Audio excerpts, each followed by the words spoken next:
Well, hello, good morning. It's just afternoon, so good afternoon where I am. I thought I'd give you another quick MFL resource video. This one is a variation, I think, of Sentence Stealer, which is another one of Conti's works. Again, Gianfranco Conti and Stephen Smith, do check the work out.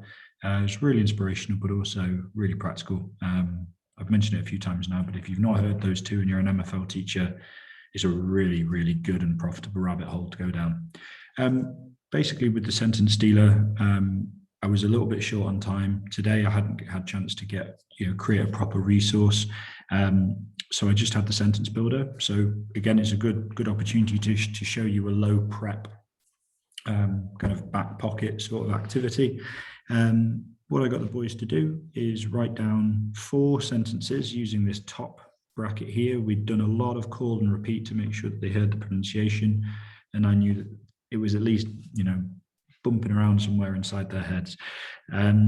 They wrote down 4 sentences going from left to right. We've been doing, you can see, time, manner, and place. That's kind of important, particularly with, in German at least, with the sentence structure and the order of the verb.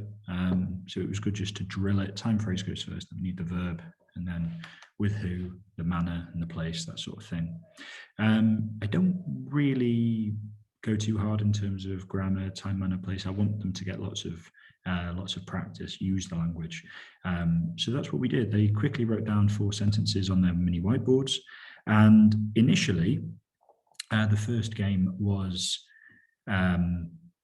dictation. So they kind of guessed their opponent's sentences. And then after that, what I got them to do is move on to translation. They were quite eager, quite keen to get doing some translation, have some more competition. So I introduced rock, paper, scissors. And so the way it worked, at least in German, Stein, Papier, Schere. So 1, 2, 3, los. And they'd share the rock, the paper, or the scissors, Stein, Papier, oder Schere. And then whoever wins asks the question, was machst du in deiner Freizeit? And they hear the answer. So whoever wins asks the question, and whoever asks the question is trying to translate it first time perfectly into, in this instance, English. You can always add that extension of going from English into German. If you've got a class that just needs that extra challenge, or you've just got 5 minutes, you're like, gosh, I haven't got another activity. Really simple. Flip it, English to German, English to French, and it adds a ton of challenge, and it's the same activity. So I did that with my class, and there is a little bit of chance involved in terms of rock, paper, scissors. And actually what ended up happening, some of the lower ability boys just happened to be really good at rock, paper, scissors. So they're getting 4 or 5 goes against some of the higher ability boys who just couldn't win. They were always sending paper against scissors or whatever. And so that was really nice. It was quite competitive. There was a lot of laughter and a lot of language. So they were always asking the question, was machst du in deiner Freizeit? Was machst du in deiner Freizeit? So that question must have been repeated by each of them about 30 times, 40 times. After maybe like 2-3 minutes, I'll swap the partners. But when they're with a partner, the variation that I added, okay, you're going to go back and forth in a time limit rather than circulating around the room. That, by the way, works really well if you've got a really big class. Just have lots of people circulating.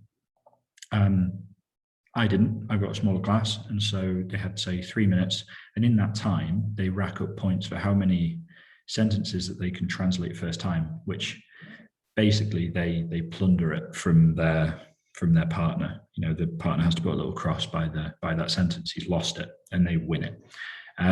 Conti does something with like little cards. You write it down on a card so you can give the slip of paper. That's also brilliant. I just needed a back pocket sort of low prep thing. So that's why we did it on whiteboards, and it was a variation, but it worked. And the main thing. The main thing was get them using lots of the language, pronouncing it, and then also listening and translating. And they loved it. So that's Sentence Stealer. You're effectively stealing your partner's sentence. Either you're guessing it, or you're listening to it and then you're translating it. I mentioned earlier, I'll just pop back, but in terms of my thought process, the first one that we did between the call and repeat and the Sentence Stealer translation was hear it, and then repeat it back perfectly. And then you were getting points for that. But that was still competitive. You know, teenage boys, they still want to be competitive, but it wasn't, the emphasis wasn't really on stealing the sentences. It was on listening and getting it right first time. And then as soon as you've gone back and forth, they all had 4 sentences. So there's there and back 4 times. The circulation in the room was a lot quicker. So actually it had a natural time limit on it. And because there was a smaller group of boys, I can kind of be very present. Come on, stay motivated, stay motivated. There's a few really competitive, talented linguists anyway. And so actually the buzz was good. But that was the stepping stone between the two. I'd say half of the class is weaker, and particularly their ears aren't as trained to German sounds as the other half. And so actually, you know, even just getting them to go through from left to right, from saying, nach der Schule spiele ich Fußball mit meinen Freunden im Park, bless them, their brains were still trying to process, you know, nach der Schule spiele ich Fußball. And so they were even missing out words when they were repeating it back. I noticed that in the call and repeat, which is why in that middle game, it was really important as I was circulating, okay, can we get the whole sentence? And that just worked really well. So yeah, that's just another example of almost like formative on the go assessment. Okay, this boy was struggling with that. Okay, let's put in a middle rung activity. So otherwise he's really going to be struggling to reach, need one in the middle. And the other boys, the higher ability boys, were just practicing, and loving it. So that took us for the good first half of the lesson.